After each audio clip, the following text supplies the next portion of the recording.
Hi hello everybody, welcome back to our channel. Friends, ఈరోజు మన గార్డెన్లో హార్వెస్ట్ ఉంది. హార్వెస్ట్ చేసుకుందాం. ఏంటంటే చాలా బాగా వచ్చినాయి. చాలాసార్లు కట్ చేసుకునేదాన్ని, నేనైతే వీడియో చేయట్లేదని చెప్పాను కదా, ఆ మధ్య వీడియోస్ చేయలేదు. ఇప్పుడైతే నేను బెండకాయలు హార్వెస్ట్ చేస్తాను. రండి ఫ్రెండ్స్, చాలా బాగా కాసినాయి, చూపిస్తాను నేను మీకు. ఇదిగోండి,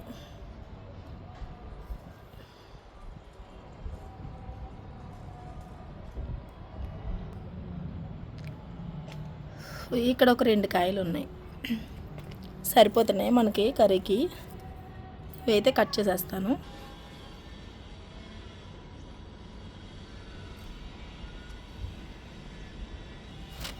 లాస్ట్ టైం చూపించిన కనకాంబరం కాకుండా 2 రోజుల తర్వాత మళ్ళీ వచ్చినాయి. కోసేసాను, ఇంకా రాలిపోతాయని చెప్పి. కనకాంబరాలు అయితే ఇవి మనకి బెండకాయల హార్వెస్ట్ అయితే వచ్చినాయండి. ఓకే ఫ్రెండ్స్, మరొక వీడియోతో కలుస్తాను. అంతవరకు సెలవు, బాయ్.